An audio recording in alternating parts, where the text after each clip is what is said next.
RBI repo ரேட்டை குறைச்சிருக்காங்க. ஆமா, 0.5% இப்போ ஜூன் மாதத்துல நடந்த அந்த எம்பிசி, அதாவது மானிட்டரி பாலிசி கமிட்டியில எடுத்த முடிவுப்படி 0.5% ரெப்போ ரேட்டை குறைச்சிருக்காங்க.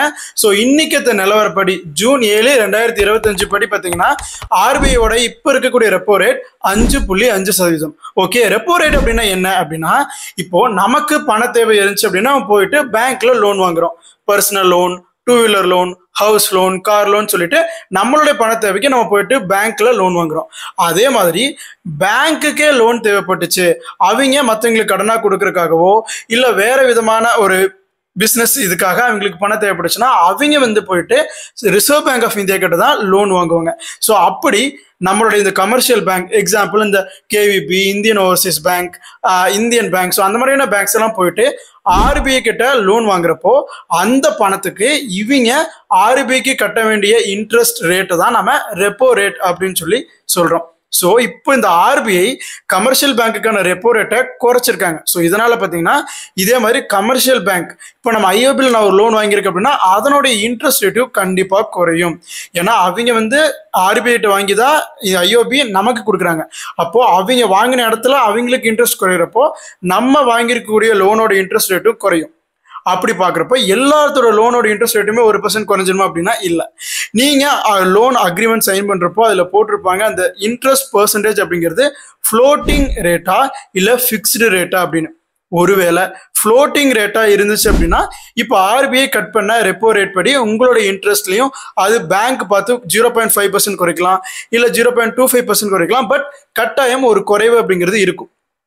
அதுவே நீங்க வாங்கின லோனுக்கு ஃபிக்ஸ்டு இன்ட்ரெஸ்ட் அப்படின்னா இங்க மென்ஷன் பண்ணியிருக்காங்க அப்படின்னா அதை நீங்க பார்க்காம சைன் பண்ணிட்டீங்க. இப்போ உங்களோட லோன் ஃபிக்ஸ்டு இன்ட்ரெஸ்ட் ரேட்ல தான் நீங்க கட்டணும் அப்படின்னா நீங்க வாங்குறப்போ எந்த இன்ட்ரெஸ்ட்டுக்காக நீங்க அக்ரிமெண்ட் சைன் பண்ணியிருந்தீங்களோ அதே இன்ட்ரெஸ்ட் பர்சன்டேஜுக்கு தான் நீங்க லோனை கட்டணும். அதெல்லாம் உங்களுக்கு எந்த மாற்றமுமே இருக்காது. ஆனால் ஒருவேளை உங்களுடைய லோன் ஃபிக்ஸ்டு இன்ட்ரெஸ்ட் ரேட்டா இல்லாமல் ஃப்ளோட்டிங் இன்ட்ரெஸ்ட் ரேட்டா இருந்துருந்துச்சு அப்படின்னா இப்போ ஆர்பிஐ ரெப்போ ரேட்டை குறைச்சதுனால உங்களுடைய இன்ட்ரெஸ்ட் ரேட்டு குறையும். அதாவது உங்களுடைய இஎம்ஐல அந்த அமௌண்ட் குறையலாம். இல்லைனா உங்களோட டோட்டல் டியூரேஷன், இப்போ நீங்கள் ஒரு 2 இயர்ஸ் எடுத்திருக்கீங்க அப்படின்னா அது ஒரு 2-3 மந்த்ஸ் இன்னும் குறைஞ்சு நீங்கள் ஒரு 18 மந்த்ஸ் கட்டினா போதும். அந்த மாதிரி ஒன்றா டியூரேஷன் குறையலாம், இல்லைனா உங்களோட இஎம்ஐயோட அமௌண்ட்டு குறையலாம். ஸோ இது பார்த்தீங்கன்னா இது எல்லாமே பாசிட்டிவ். ஓகே, இப்போ ஆர்பிஐ ரெப்போ ரேட்டை குறைச்சதுனால நம்ம எல்லாத்துக்குமே நல்லது அப்படின்னு நினச்சிங்கன்னா கிடையாது. பாசிட்டிவ் இருக்கப்போ கண்டிப்பாக நெகட்டிவ் இருக்கும். அதே மாதிரி தான் இப்போ நம்ம பேங்க்ல இந்த fixed deposit, recurring deposit, savings இதெல்லாம் பணத்தை போட்டு வச்சிருக்காங்க இல்லையா, அவங்களுக்கு வரக்கூடிய இந்த இன்ட்ரெஸ்ட் ரேட் குறையும் அப்படின்னு சொல்லி சொல்றாங்க. ஏன்னா பேங்க்குக்கு அந்த அமௌண்ட் எல்லாம் வட்டிக்கு விட்டு அதுல வர வருமானத்தை வச்சுதான் அவங்க ஃபிக்ஸ்டு டெபாசிட், ரெக்கரிங் டெபாசிட்க்குலாம் இன்ட்ரெஸ்ட் பே பண்றாங்க. இப்போ அந்த இன்ட்ரெஸ்ட் அவங்களுடைய ரெவன்யூ குறையிறப்போ ஆட்டோமேட்டிக்கா அந்த டெபாசிட் ஹோல்டர்ஸ்க்கு இவங்க பே பண்ணக்கூடிய இன்ட்ரெஸ்ட்டும் குறையும்.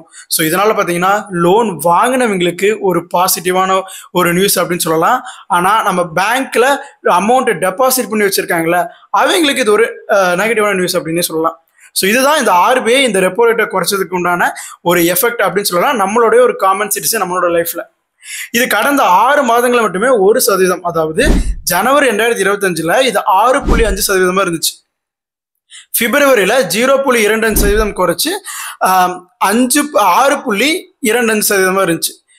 ஏப்ரல்ல இன்னொரு 0.25% குறைச்சு 6% இருந்துச்சு. இப்போ ஜூன்ல 0.5% குறைச்சு இப்போ 5.5% இருக்கு. இந்த மானிட்டரி பாலிசி கமிட்டியானது பார்த்தீங்கன்னா 2 மாதங்களுக்கு ஒருக்கா மும்பையில் ஆர்பிஐயோட ஹெட் குவார்ட்டர்ஸ்ல நடக்கும். ஸோ அப்போ அவங்க எடுக்கக்கூடிய முடிவு, அதாவது நம்ம இந்தியன் மார்க்கெட்டில் இருக்கக்கூடிய பணவீக்கம், பொருளாதாரத்தோட நிலை, அது எல்லாமே ஆராய்ஞ்சு தான் அதுக்கு தகுந்த மாதிரி இந்த ரெப்போ ரேட் அப்படிங்கிறத ஃபிக்ஸ் பண்ணுவாங்க. ஸோ அந்த மாதிரி இப்போ நடந்த இந்த கூட்டமைப்பில் எடுத்த முடிவு தான் இந்த ரெப்போ ரேட்டை 0.5% குறைக்கலாம் அப்படின்னு சொல்லிட்டு. அதனால ஆர்பிஐயோட கவர்னர் சஞ்சய் மல்ஹோத்ரா நேத்து நமக்கு அறிவிச்சிருந்தாங்க. ஸோ இதனால தான் ஆர்பிஐயோட ரெப்போ ரேட் இன்னைக்கு குறைஞ்சிருக்கு. இதனால லோன் வாங்கினவங்களுக்கு ஒரு குட் நியூஸ் அப்படின்னு சொல்லலாம். ஓகேங்களா? ஸோ இந்த மாதிரியான இன்ட்ரெஸ்டியான பைட்ஸுக்கு நம்ம ஜிகே பேச்சை ஃபாலோ பண்ணிக்கிங்க.